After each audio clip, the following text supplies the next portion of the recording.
Y ahora os queríamos presentar, ¿verdad, José? El siguiente proyecto, que ya nos han avanzado alguna imagen de los de líquido, que es el tema de DMAE, ¿vale?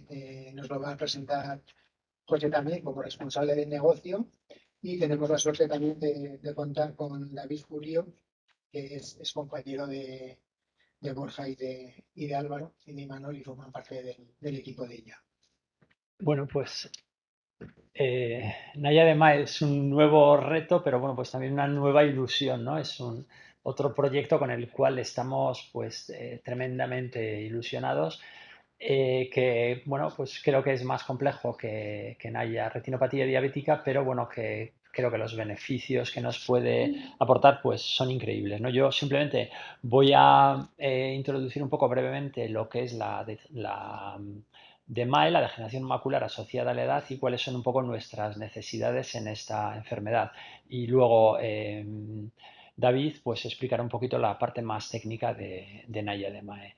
Bueno, la degeneración macular asociada a la edad es una enfermedad que el nombre la define. Es una enfermedad degenerativa de la mácula, que es la parte central de la retina, asociada a la edad, es decir, que aparece en personas de edad avanzada, generalmente a partir de los 65 años. Así como la retinopatía diabética es la primera causa de pérdida visual en pacientes en edad laboral, es decir, entre 25 y 45, la degeneración macular asociada a la edad, la DMA, es la primera causa de pérdida visual en pacientes de más de 65. Hay dos tipos, ¿no?, de DMA. El primer tipo, que llamamos seca o atrófica, es el tipo más frecuente, es menos incapacitante desde el punto de vista visual y no tiene tratamiento. Nosotros hoy por hoy no estamos haciendo nada en este tipo de degeneración macular asociada a la edad. El tipo que nos interesa es la degeneración macular asociada a la edad húmeda o exudativa. Es menos frecuente, pero es mucho más incapacitante desde el punto de vista visual y sí que la estamos tratando, luego explicaremos cómo. Bueno, esto es lo que le ocurre a un paciente con degeneración macular asociada a la edad avanzada, ¿no? La imagen de la izquierda es como se ve normalmente y la imagen de la derecha es como ve un paciente con una degeneración macular asociada a la edad avanzada. La mácula es la parte central de la retina. Si esta parte central se degenera, pues bueno, pues tenemos ahí un borrón en el centro que nos permite ver con nitidez. Lo que se ve alrededor se ve, pero como veis con menos nitidez. Es decir, según nos vamos alejando del centro vemos, pero con menos nitidez. Bueno, estas son algunas imágenes bueno, esto sería una retina normal. Esto sería un caso de degeneración macular asociada a la edad seca. El centro de la retina está atrofiado. Esto es una DMAE húmeda o exudativa. Aquí se forman, aparecen neovasos, vasos de nueva formación por debajo de la retina. Estos vasos sangran, veis que aquí hay hemorragias o pueden perder líquido, como luego veremos en alguna de las pruebas. ¿Qué ocurre si no tratamos a estos pacientes? Bueno, pues que al final lo que empieza siendo unos pequeños vasos van creciendo, se van fibrosando y al final se forma una cicatriz tremenda en el centro de la retina que hace que la capacidad visual central se pierda del todo. Esto es también otra imagen de cómo se ven estos vasos. Esto es el plexo vascular superficial de la retina, este es el plexo profundo. En esta imagen sería como vemos la zona vascular, la zona donde no hay vasos en un paciente normal, y sin embargo un paciente con una degeneración macular asociada a la edad de tipo exudativo tiene estos neovasos que se han formado en una zona donde no debería haber nada. La degeneración macular asociada a la edad la evaluamos sobre todo con una prueba que es la tomografía óptica de coherencia. La tomografía óptica de coherencia es una prueba que nos hace en el momento y de forma muy rápida unos cortes de la retina. Aquí os pongo dos imágenes. La imagen de arriba es una biopsia de la retina y la imagen de abajo es una tomografía óptica de coherencia. Nosotros no podemos tomar biopsias de la retina porque la destruiríamos, ¿no? Sin embargo, bueno, pues lo que quiero que veáis es que la tomografía óptica de coherencia en un momento nos da una imagen de enorme calidad de la retina, casi de tanta calidad como una biopsia. ¿Y qué es lo que vemos en los pacientes que tienen degeneración macular asociada a la edad? Pues bueno, vemos como estos vasos que se forman por debajo de la retina pierden líquido. El líquido se acumula o bien por debajo de la retina, debajo del epitelio pigmentario, que es la capa más profunda de la retina. Aquí la retina está elevada porque hay líquido perdido por esos vasos, o bien se acumulan debajo de la retina, esto es la retina, ¿vale? Aquí hay esta zona oscura, que es un acúmulo de líquido, o bien se acumulan dentro de la retina, ¿no? En este caso, la retina tiene esos espacios negros, esos espacios son líquido que se ha acumulado en la retina, perdido por esos vasos que se forman en la degeneración macular asociada a la edad húmeda. Este líquido es muy incapacitante, hace que el paciente pierda mucha visión y, bueno, podemos hacer algo, pues sí, ¿no? El tratamiento consiste en inyectar dentro del ojo. Bueno, a mí esta imagen no me impresiona, pero cuando se la enseñé a mis compañeros, a los ingenieros, dijeron, bueno, esto la voy a pasar rápido, vale. Lo que hacemos es inyectar dentro del ojo fármacos antiangiogénicos, ¿no? Estos fármacos inyectados en la cavidad vítrea lo que hacen un poco es frenar el crecimiento de estos vasos, ¿no? Y hacer que desaparezca el líquido que hay dentro de la retina. El problema es que estos fármacos, una inyección o dos o tres no curan la enfermedad, sino que tenemos que repetir el tratamiento de forma continuada. Hay varias pautas de tratamiento, ¿no? Inicialmente lo que en los ensayos clínicos lo que se hacía era inyectar estos fármacos una vez al mes e ir viendo al paciente, ¿no? Entonces se vio que pinchando el fármaco una vez al mes el paciente iba bien, ¿no? Pero claro, pinchar y ver al paciente cada mes es por un lado muy costoso, ¿no? Porque estos fármacos son costosos y por otro lado pues el paciente pues tiene que venir cada mes y también eso es engorroso para él y para sus familiares. Entonces se pasó a otra opción que era el tratamiento a demanda. Esto consistía en seguir viendo al paciente cada mes, pero tratarlo solo si en la OCT aparecía líquido, ¿no? Con esto, bueno, pues lo que conseguimos es paciente sigue viniendo cada mes, pero solo se le trata si hay líquido dentro de la OCT. Lo que conseguimos es ahorrar en el tratamiento. Pero bueno, pues el planteamiento que hay ahora es usar lo que llamamos pautas treat and extend, que consiste en tratar y alargar. Con esto lo que hacemos es tratar al paciente, pinchar al paciente en cada revisión, pero si está bien, alargamos el plazo de revisión en 2 semanas y si está mal, lo acortamos en 2 semanas. Entonces, bueno, de esta manera conseguimos que muchos pacientes se les pinche, pero haya que verlo solo cada 3 o 4 meses, ¿no? Entonces, bueno, pues un poco aquí viene un poco nuestra necesidad de la inteligencia artificial, que yo diría un poco que está a dos niveles, ¿no? Por un lado, bueno, pues os he puesto las imágenes de la OCT, ¿no? Pero nosotros, claro, tenemos un cuarto de hora de consulta, ¿no? En ese cuarto de hora de consulta tenemos que ver al paciente, explicarle, pincharle y ver las imágenes de ese día y las imágenes anteriores, ¿no? Para ver cómo ha ido el paciente. El ver todas estas imágenes, pues es bastante costoso, ¿no? Si el algoritmo nos lee todas las imágenes y nos representa un poco gráficamente, pues la evolución del líquido, etcétera, ya eso para nosotros supone una gran ayuda, ¿no? Sería quizá, bueno, una de nuestras necesidades. La otra, bueno, pues os he puesto aquí cómo es la pauta treat and extend, ¿no? Que consiste en alargar, en acortar en 2 semanas, ¿no? Según la evolución del paciente. Pero bueno, esto al fin y al cabo es una pauta puesta un poco de forma aleatoria, ¿no? Nosotros pensamos que como un objetivo final, pues podría ser que el algoritmo nos diga de forma un poco más precisa en cada paciente cuándo vamos a necesitar volver a ver a ese paciente y volver a tratarlo. Esto, bueno, pues de momento es un poco un objetivo bastante ambicioso, pero bueno, es un poco lo que nos estamos planteando. Y ya os dejo con Álvaro, que os va a comentar, perdón, con David, que os va a comentar la parte más técnica. Pues nada, muchas gracias, José, por esta explicación tan buena de lo que es la DMAI, del circuito de intravitreos. Creo que lo ha explicado muy claro y muy bien.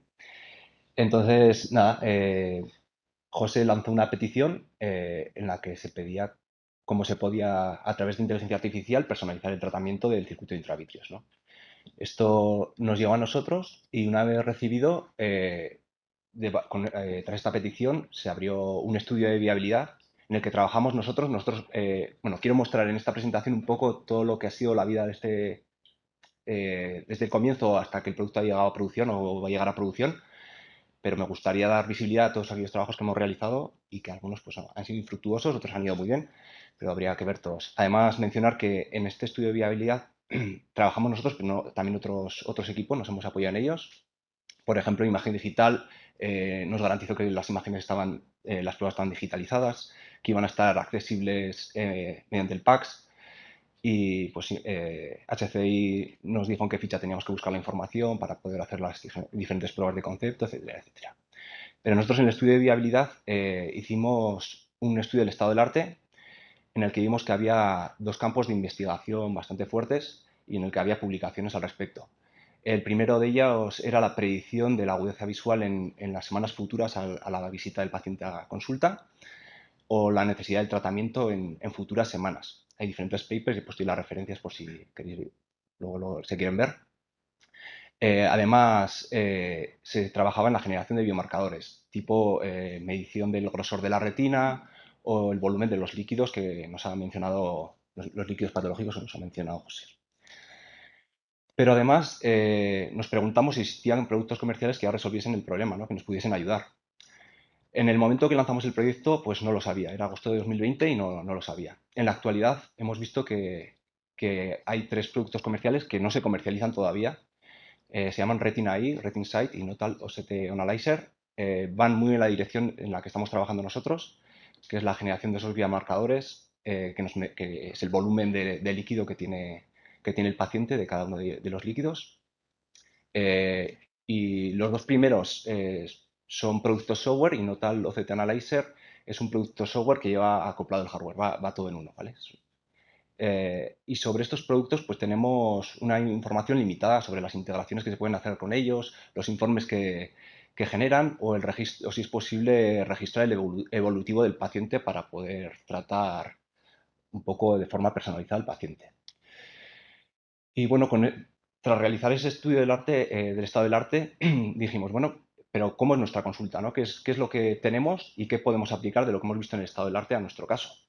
Pues bueno, nosotros vimos que estábamos registrando todas las OCTs del paciente, de todas las visitas, con su agudeza visual.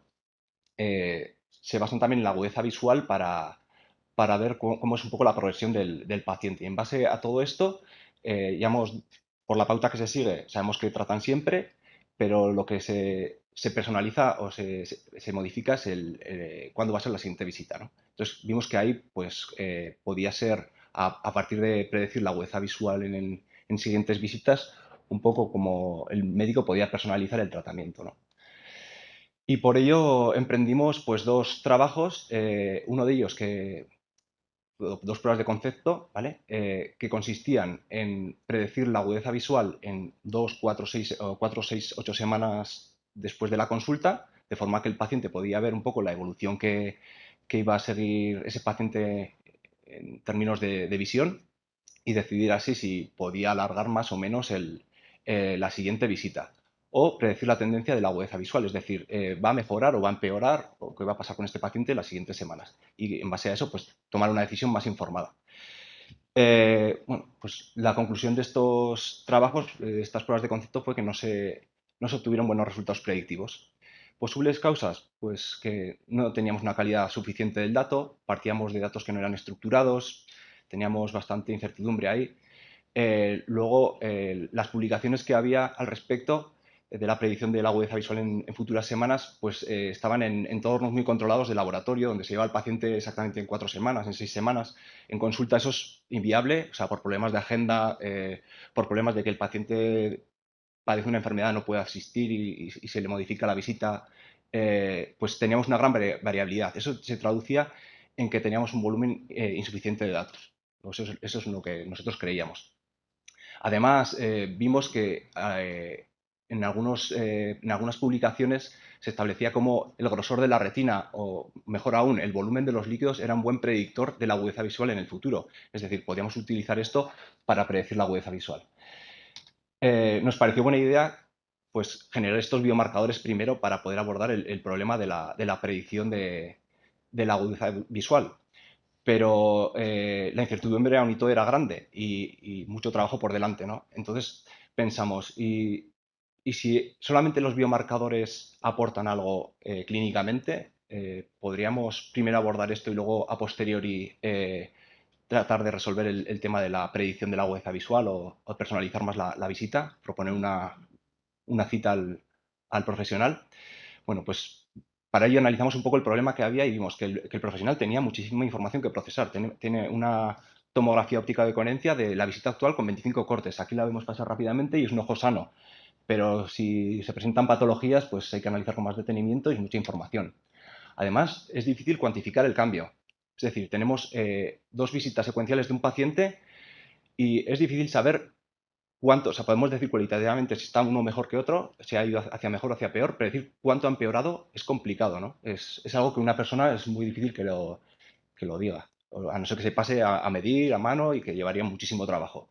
Además, el tiempo que transcurre entre visitas nunca es el mismo, o generalmente no es el mismo. Entonces, tratar de sacar un patrón y decidir algo en base a eso para el ser humano también es complicado, ¿no? Entonces vimos que estos tres aspectos, estos tres puntos nos llevaban a ver que el problema de decidir cuándo citar era muy complejo, pero le preguntamos a José, como responsable de negocio del producto, a ver si creía que esto le podía ayudar a personalizar el tratamiento. Y su respuesta fue que sí, que le era de mucha utilidad y para nosotros pues era una forma de ir hacia adelante y aportar a la resolución de la petición que habíamos tenido. Entonces comenzamos en la creación del producto. ¿Y esto cómo se hace? Pues primero se lleva a cabo un proceso de etiquetado que consiste en pintar para cada corte en los estudios la superficie del líquido que se ve, utilizando un color para cada uno de los tipos de líquido que hemos visto. Esto se hizo supervisados por el jefe del servicio de oftalmología. Y con este etiquetado creamos dos conjuntos de datos, unos para entrenar, que finalmente contaron con 790 estudios y 19.750 imágenes distintas, y otro para validar, con 224 estudios y 5.600 imágenes. Los estudios que están en uno de los conjuntos no están en el otro, porque si no nos estaríamos sesgando a ese estudio, igual estaríamos haciendo trampas, digámoslo así, ¿no? El problema se estaría optimizando y luego le daríamos para validar y para ver las métricas un estudio que ya hemos visto. Pero no solo eso, si un paciente tiene una prueba en el conjunto de entrenamiento, ese paciente no va a aparecer en validación. De esta forma nos aseguramos que el sistema generaliza y que no solo lo hace bien para unos pacientes, porque si tenemos el mismo conjunto de pacientes en un conjunto y en otro, aunque no sea la misma prueba, podríamos estar haciéndolo bien y luego nos llega un paciente nuevo y el sistema no funciona bien.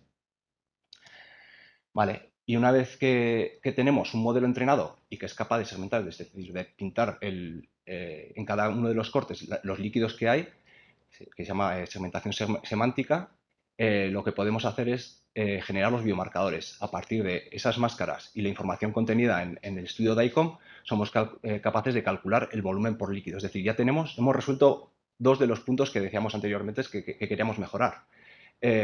Por un lado, lo estamos haciendo de forma automática, de forma muy rápida, y estamos cuantificando el problema que tiene el paciente, ¿no? Ya hemos solventado los dos puntos. ¿Cómo solventamos el tercero, el de la escala temporal? Pues dándole toda esta información a HCI, que nos va a crear va a almacenar, digamos, todos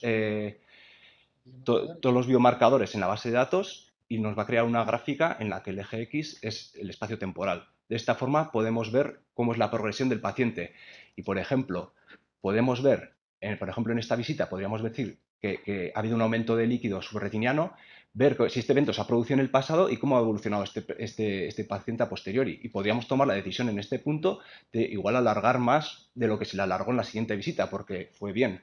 De hecho, parece que la prueba, o sea, el tratamiento a mí no me parece como para ir todas las semanas a pinchar, ¿no? Que creo que estarán agradecidos si les pinchan un poquito menos y sin perjudicarles, ¿no? Y nada, entonces con esto ya tenemos un modelo de Deep Learning que es capaz de segmentar, pero queríamos mostraros una demo de lo que es el producto. Quería dejar de compartir un momento. Bueno, perdón, he dicho del producto, es una demo del modelo de segmentación, ¿vale? Hemos subido este modelo de segmentación a una plataforma online que nos permite evaluarlo con imágenes cualquiera. Entonces lo vamos a ver aquí en caliente cuál es su funcionamiento y cómo procesa las imágenes. Bueno, ya habéis oído, ¿no? El tema del EV, el análisis, lo estamos repitiendo constantemente. Este es un ejemplo clarísimo de la importancia del análisis, ¿no? Y del EV, de unos requerimientos ideales o lo que queríamos, ¿no? Y que lo tenemos claro, que para el paciente es lo mejor. Después de un análisis profundo, pues se ha visto que el estado del arte ahora mismo no nos lo permite. Entonces, pues gracias también a un responsable de negocio que ha sabido redirigirlo, pues hemos conseguido generar un producto que aporta valor, ¿no? O estamos en ello, ¿no? Y ahora...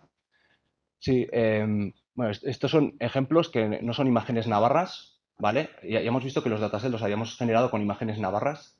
¿Puedes compartir? Espera, no he compartido, no. Pues, ¿no?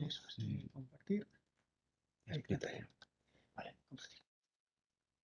Gracias. Vale. Que así pueden, los que están online pueden verlo. Lo que vamos a hacer ahora es subir imágenes que hemos cogido de datasets externos con los que no hemos ni entrenado ni validado y ver cómo funciona el sistema, ¿vale? Entonces, pues, podemos coger uno al azar y ver cómo... Bueno, esto lo he hecho muy rápido.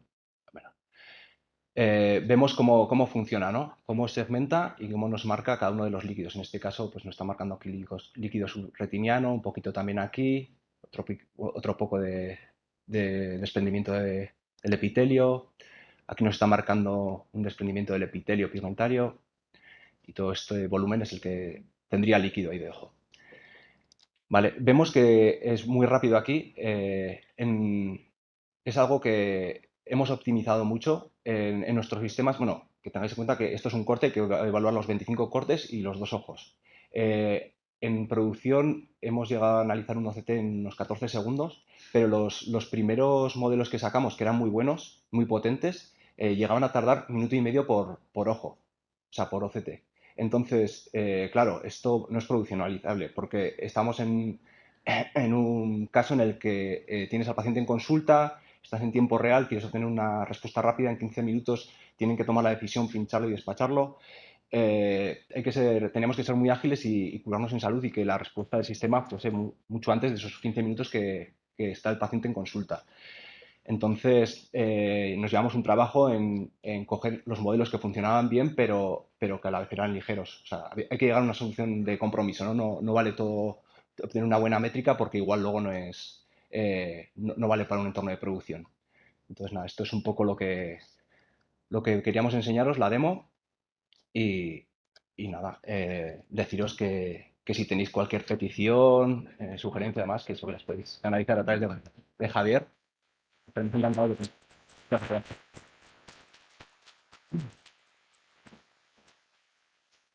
Bueno, la verdad es que la velocidad de lo que procesa es alucinante y la calidad del dato es alucinante. No entiendo nada de las fotos, pero con el resultado que da, ya lo podría entender.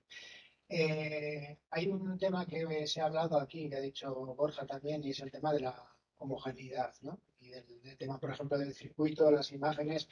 Ahora mismo uno de los temas más peliagudos que tenemos en la puesta en producción es esto, ¿no? Conseguir asegurar un circuito homogéneo en toda Navarra y que nos permita leer estas imágenes, ¿no?